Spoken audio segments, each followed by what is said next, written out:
En Ituri, plus de 140 millions de dollars américains échappent au contrôle du trésor public chaque année, selon les rapports des experts des Nations Unies du 27 décembre 2024 dans l'exploitation minière d'or. Et pour cause, plusieurs zones d'exploitation, notamment dans le territoire de Djougou, sont sous contrôle de groupes armés. La production de cet or du sang ne favorise pas la traçabilité à l'exportation. Pour mettre fin à cette situation, certaines zones sont passées sous contrôle de forces armées de la République démocratique du Congo en territoire de Djougou, notamment la localité minière de Lodjo et bien d'autres, s'inscrivant dans la vision du chef de l'État Félix Antoine Tshisekedi Tshilombo, qui est celle de mettre fin à cette activité de pillage de ressources minières de la RDC. Le chef des bureaux de mines en territoire de Djougou, Jonathan Ngona Sesereki, multiplie des séances de sensibilisation auprès des opérateurs de ce secteur à se conformer à la loi à la matière dans l'objectif de maximiser les recettes au compte du trésor public. Signalons que l'Ituri est reconnu comme province à vocation aurifère et contribue au budget national.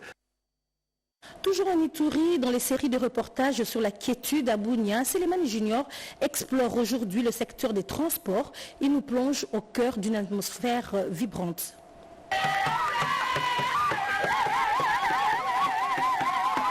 La confiance restaurée entre l'administration militaire et la population de l'Ituri a créé un environnement sécuritaire apaisé, offrant ainsi plusieurs opportunités depuis l'installation de l'état de siège. Le transport urbain à travers le bus est actuellement développé en ville de Bunia. Cette nouveauté n'a pas toutefois mis fin au taxi-moto. Ce nouveau mode de déplacement à commun en ville de Bunia facilite la circulation de personnes et de leurs biens à travers les différents axes déjà asphaltés et c'est dont les travaux sont en cours. Je reviens du grand marché où j'étais parti faire des achats. Toutes les activités se déroulent bien et nous remercions les gouvernements pour avoir fluidité le voirie urbaine. Je rentre maintenant du marché et je me dirige vers Lengabo. Je viens de Kindia pour vendre ici au grand marché. Je suis contente car grâce à ces moyens de transport, la distance ne se fait plus sentir. Le conducteur de cette voiture, IST, rassure à l'opinion qu'il travaille sous une quiétude à n'importe quelle heure. Bien sûr, nous travaillons dans un climat très favorable. Tout est calme. Il suffit de demander à tout le monde de faire confiance aux autorités compétentes. Même constat fait par ces conducteurs de taxi-moto. Les activités se déroulent bien. Nous circulons sans problème.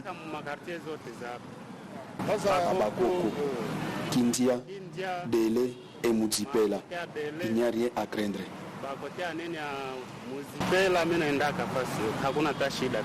Nous sommes au marché central de Bunia où sont stationnés de nombreux bus qui facilitent la circulation de la population à travers les différents quartiers de la ville de Bunia. Et c'est en toute quiétude, grâce à la stratégie mise en place par le gouvernement militaire de l'État, le président général Bouya Hachama,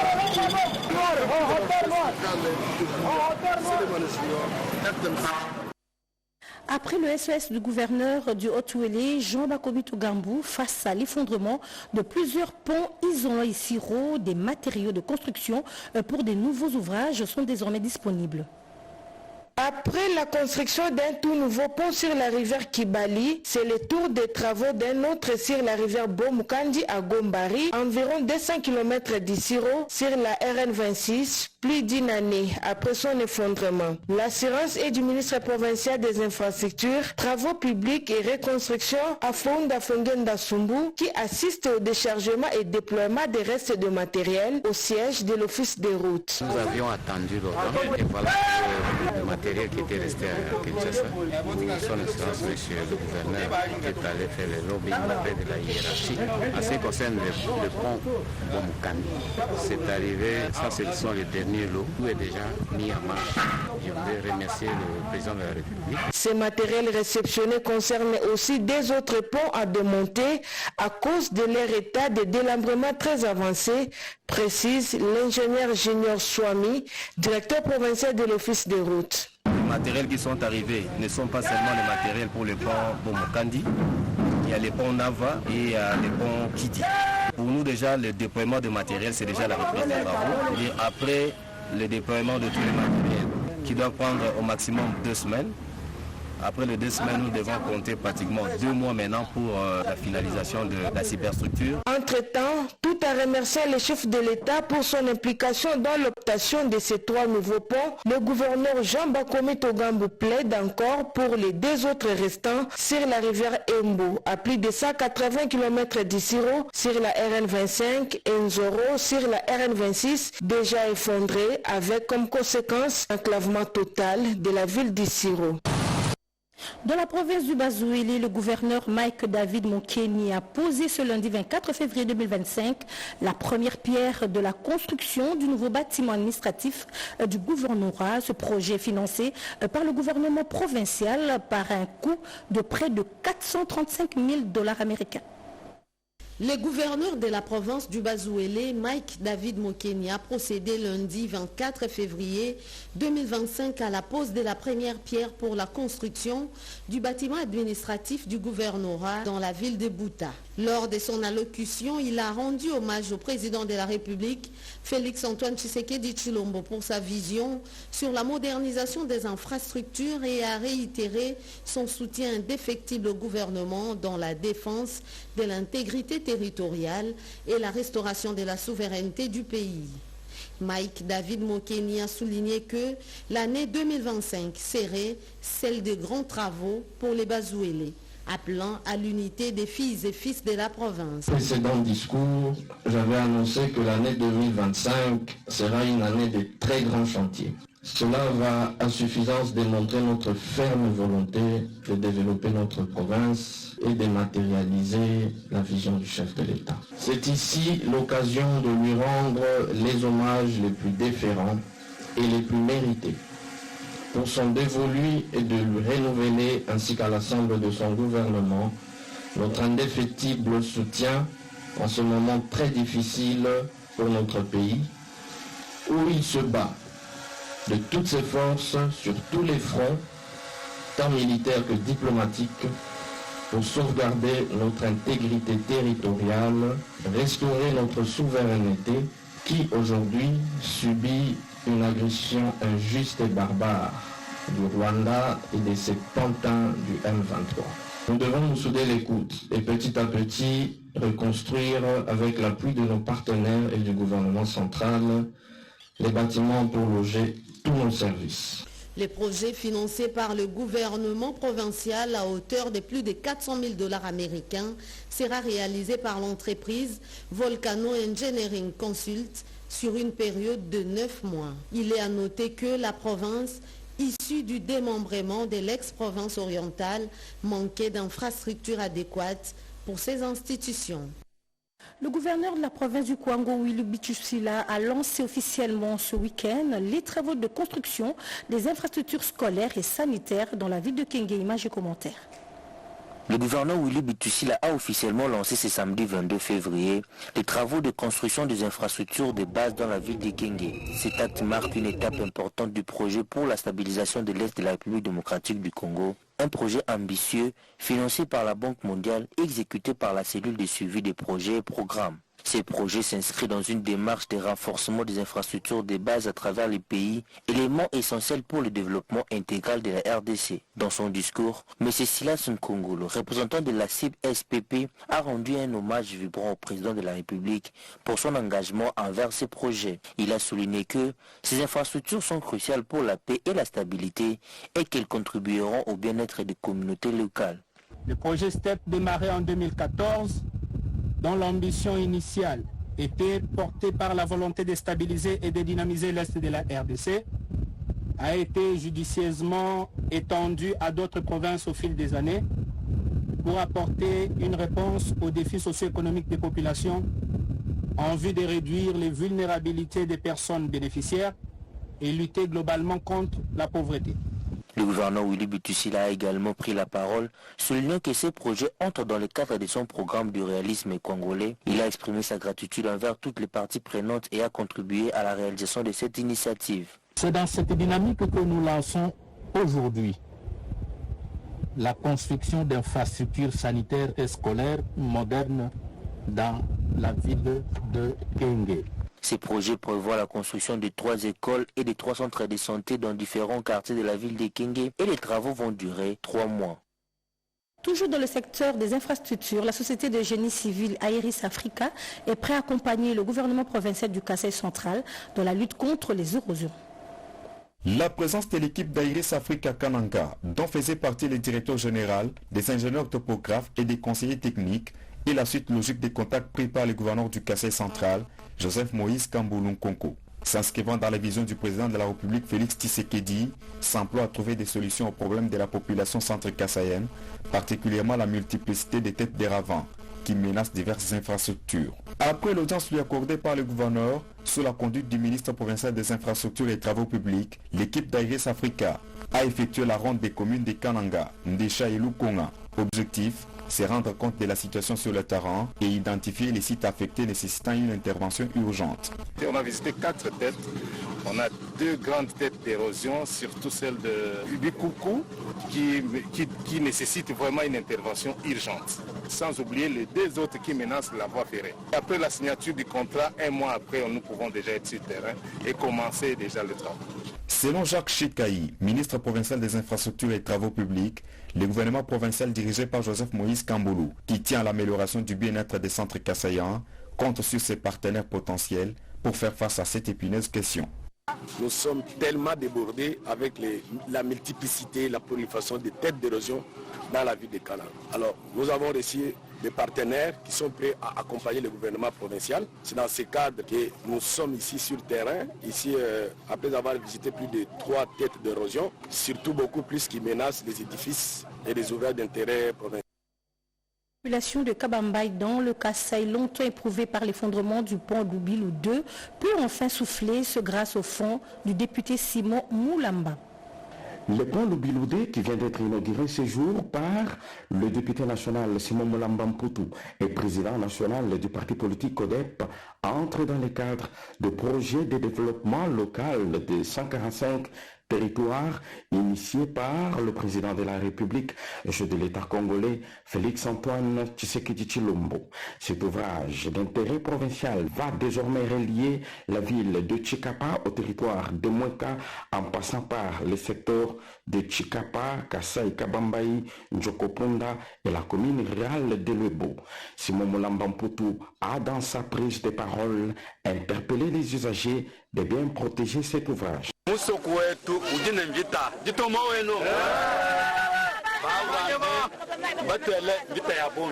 Notre pays est agressé par le Rwanda, notre gouvernement éprouve les difficultés.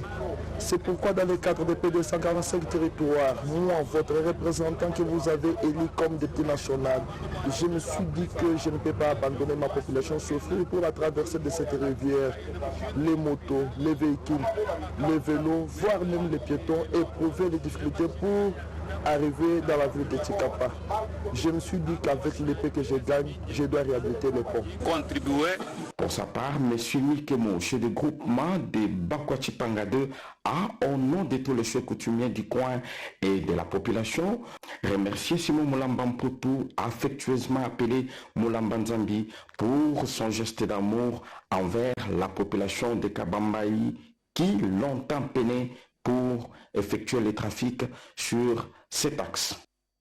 Lors de la 18e réunion ordinaire du Conseil des ministres du Maniema, tenue le 21 février 2025, le gouverneur de province a annoncé une situation sécuritaire relativement calme de la province. Le gouverneur de la province du Maniema, son excellence Moussa Kabankoubé Moïse, a présidé vendredi 22 février 2025 la 18e réunion du Conseil des ministres dans la salle de réunion de l'hôtel du gouvernement. 6 points ont été inscrits à l'ordre du jour, a ainsi indiqué Maître Lawamos de Mani Taylor, porte-parole ad intérim du gouvernement provincial du Maniema, lors de la lecture du compte rendu devant la presse, avant d'ajouter que du point de vue sécuritaire, la situation de la province du Maniema est relativement calme. L'autorité provinciale a informé aux membres du Conseil que dans le cadre de la sécurité des personnes et de leurs biens, le gouvernement provincial va doter les services de sécurité de 15 motos. Le 4e point du Conseil a consisté sur l'état sécuritaire de la province. Le ministre prenant la parole Il a indiqué aux membres du Conseil que la situation sécuritaire demeurait relativement calme sur toute l'étendue de la province du Maniema, en dépit de quelques cas isolés de criminalité qu'on peut citer, qu'on peut évoquer ça et là. Nous félicitons la mobilisation des Ouazalendo, du nord tout comme du sud. À l'époque, on pouvait vivre des divergences entre eux, les divergences d'intérêts, mais depuis l'appel du chef de l'État, ils ont décidé de répondre à la mobilisation du chef de l'État et ils promettent qu'ils vont soutenir les FRDC pour barrer la route aux agresseurs. Dans la province de la Lomami, un atelier de 5 jours a été lancé vendredi 21 février 2025 sous le financement du projet Encore, une formation dédiée au processus budgétaire. La cérémonie d'ouverture a eu pour cadre choisi la salle polyvalente de la procure du diocèse de Cabinda. Dans ce mot de circonstances, Emmanuel Kibaya, coordinateur provincial du projet Encore à Lomami, a mis l'accent sur la vision et les objectifs dans les domaines des finances publiques qui sont contenus dans les stratégies des réformes des finances publiques adoptées en mars 2010 et les actualisées en 2021, dont la 6e axe dédié à la gestion des finances publiques provinciales et locales renvoie à une stratégie spécifique aux provinces, entités territoriales décentralisées, dénommée stratégie de renforcement de la décentralisation financière en RDC, adoptée en Conseil des ministres du 19 mars 2023. Il a dans la foulée remercié le gouverneur de province, Maître Iron Van Kalombo, qui a manifesté un intérêt particulier pour la tenue de ces assises. Pour sa part, le ministre provincial des budgets, Karl Mayombo, a dans son mot d'ouverture de cet atelier précisé que ces assises de 5 jours d'affilée ont pour objectif de familiariser les acteurs budgétaires provinciaux aux nouveaux outils utilisés dans l'élaboration et l'exécution des lédits budgétaires. Le patron des budgets en province a par la même occasion demandé aux participants d'être non seulement assidus et ponctuels, mais aussi et surtout s'approprier, capitaliser cette matière et sa mise en pratique. Pour cette première journée, l'expert national au ministère des budgets, M. Nda Kapeta Patrick, a pu expliquer l'importance de la mise en œuvre de cet outil capital en matière de recettes et dépenses au niveau de la province. Cette question à présent, où en sommes-nous avec la nouvelle politique nationale sur l'aménagement du territoire, sujet qui a fait débat au cours d'une journée de sensibilisation organisée par le député national Fiston Bokundoua.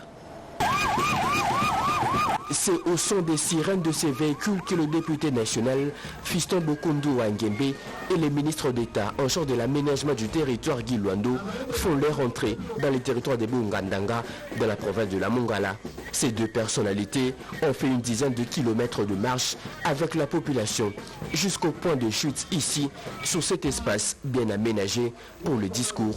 Devant ces milliers de populations venues circonstances, le ministre d'État Guy Luando a sensibilisé sur la nouvelle de la province de la Mongala.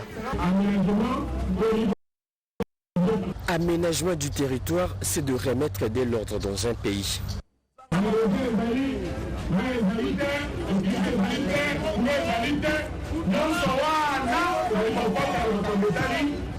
Nous sommes là pour rétablir le courant de l'eau et aussi lutter contre les érosions.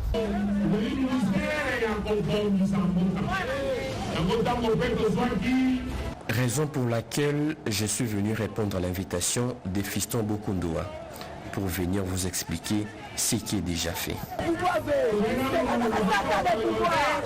Ces moments de sensibilisation ont été inscrits en gras dans l'agenda du député national Fiston Bokundoua Ngembe dans le cadre de ses vacances parlementaires.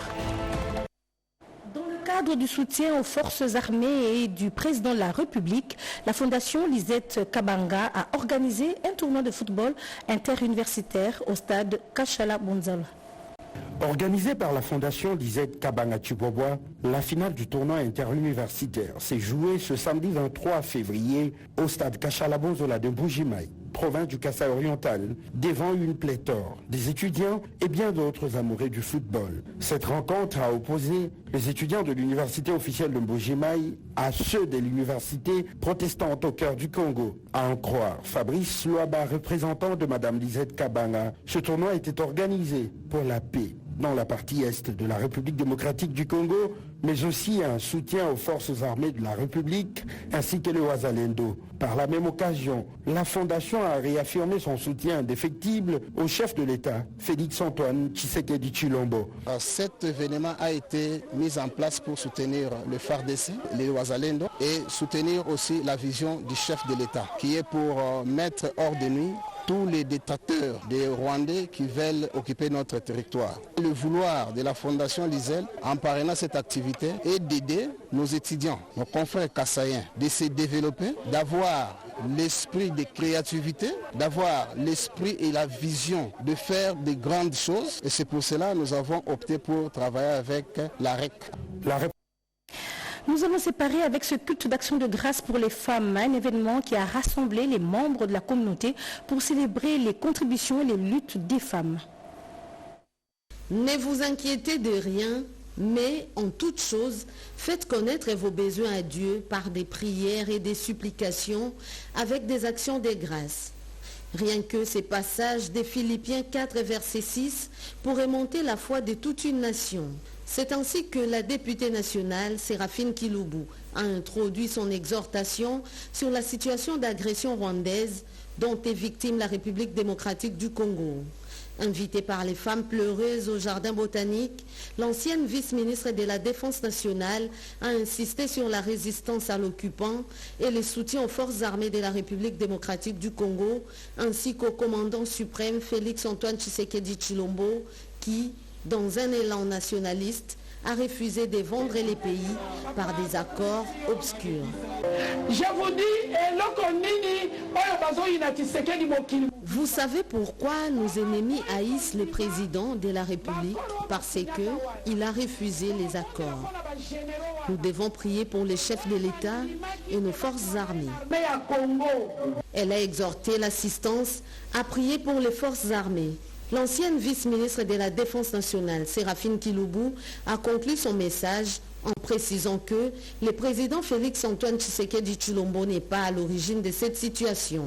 Une situation qui dure voici plusieurs décennies et la volonté est manifeste pour briser ces cycles d'agression à travers les pratiques malicieuses des brassages et mixages. Fin de ce journal, merci de l'avoir suivi. Le prochain rendez-vous, c'est à 20h avec Sandra Nyangitabou et Anita Luamba à 23h pour la dernière livraison de la journée. D'ici là, portez-vous bien. Au revoir.